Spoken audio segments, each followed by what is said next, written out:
Hello everyone, I hope you're well. It's Saturday evening, it's 8:56, me connecting train back to Newcastle's in 11 minutes, so this is just a quick summary of the Celtic game. Now, before I get on to the 4-0 defeat, I just want to touch on the elephant in the room, Alexander Isak being left out of the squad. Eddie Howe said, well, him and Joe Linton were left out. He said they're fit but not ready to play, and he didn't want to take a risk on Isak.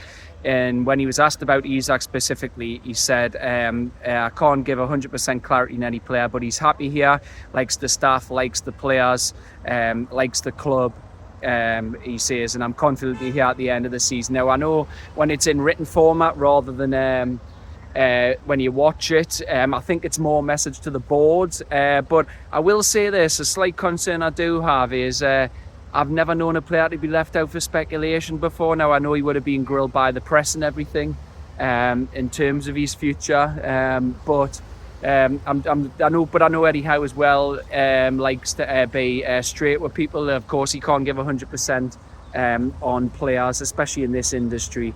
The fact that it's controlled by agents and clubs, he can never guarantee anything. So I understand that you can't always give 100% to say, yeah, players definitely staying. You don't know what might happen. But obviously it is a slight concern. Fans would be worried. But I'm thinking these words might be taken a little bit out of context. I think he's basically saying, look, you've let us down here. I wanted players in for pre-season. I said in this morning's preview, he maybe wanted to have at least 2 in, maybe 3. But we're looking for about 4 players, I think, 4 or 5. Goalkeeper, right, centre-back, striker, right winger, but now it's 5 with the Longstaff going, a midfielder. Even Miley could go after his poor performance today, but yeah, and totally understand Eddie Howe feeling that way. He did cut a frustrated figure at the end of the game, a bit like his words when he was in Austria, the pre-season camp before coming back for today's game. But yeah, we'll wait and see. I don't know. I just think, but I've said this before, I'm not like Alexander Isak. I don't think he's committed to a new contract because he's wanting to see if we can back our words up that we're going to be ambitious. Because you've got to be honest, we have got quality players. We've got some world-class ones in there, like Bruno, like Isak himself. I think Botman can be if he stays fit, and Tonali, and Elanga. I don't think he's world-class, but he's certainly a step up in quality from Murphy. But and that's not a diss Murphy, he's been brilliant, but at the end of the day, Isak could go somewhere else to a club that could offer him more wages and they could offer a bigger transfer fee. But yeah, let's just get on to that game in Glasgow this afternoon. Look, you know, in these games it's never about results, it's about fitness. So he was never going to play his strongest team.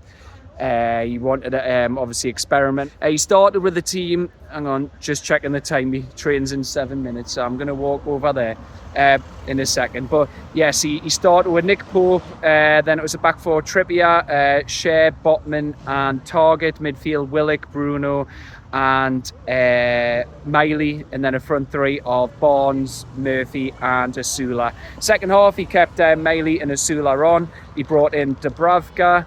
Then he had Kraft, then centre-backs were Byrne, Lascelles and Alex Murphy. Then obviously midfield, brought in Sandro Tonali, kept Lewis Miley in there, and then he had Ben Parkinson, Joe White, and then on the wings obviously we had Anthony Elanga made his debut, then there was Anthony Gordon, and like I said, Asula kept his place. Overall, yeah, it was a hammering in the end. I'm not saying Celtic didn't deserve it, they were the better team. Caveat that though, they have played 5 games now. That was only our second, and obviously the other one was behind closed doors against Carlisle. The other day, the 4-0 win. And it clearly showed in the fitness, and some players were rusty. Byrne was run a bit ragged. I felt our best players were Bruno. First half he was excellent. I felt Asula looks like he's improved his game a bit. He's come back hungry, wanting to do well. And I feel the players who've done well as well. Alex Murphy impressed. He done way better than Target. And I think Joe White as well. But yeah, they've done a lot better than Willock as well. It just highlighted, like a result like this is a bigger message to the board than winning in pre-season. Look, Celtic aren't a bad team. I know people rip the Scottish League, but the champions for a reason. I know you can say it's a weak league, but they're a Champions League team, and they fully deserved the win the day. We couldn't cope with their high line. Once they got the first, they grew in confidence. And despite not being a full house for obvious reasons, they played such a high line, and the pen were in.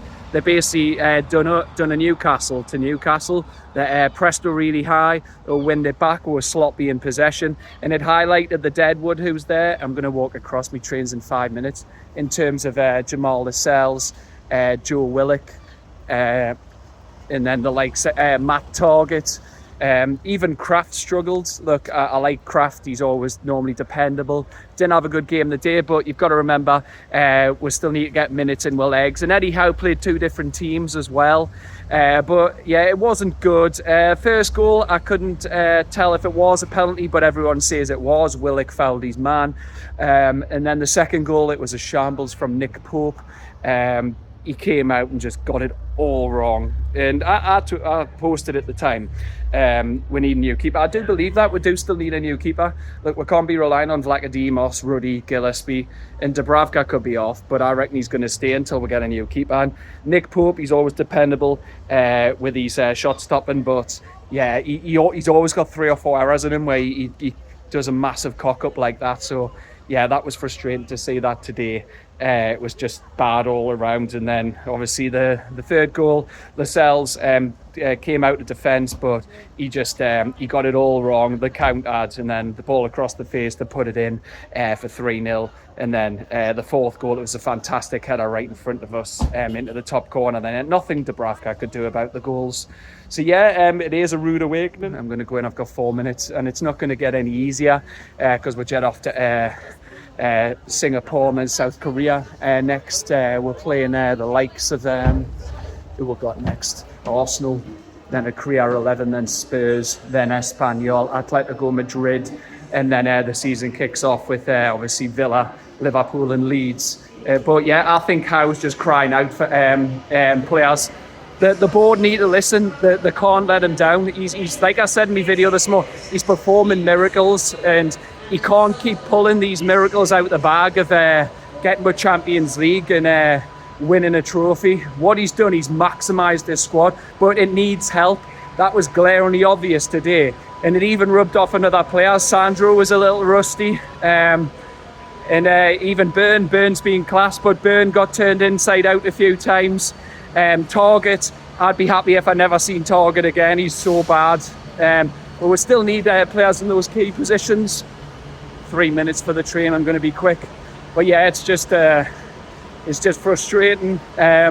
We could have been a bit better, but look, like I said, it's not about the result in pre-season. It's all about fitness. We'll step it up. But Eddie Howe clearly looks frustrated, and the board have got to back him. But it doesn't help. Look, he's just he's given his targets, and Andy Howe and Steve Nixon are going out there and trying to get them. But we're playing against these big clubs in this market we're shopping in. So it's always going to be difficult. But he needs help.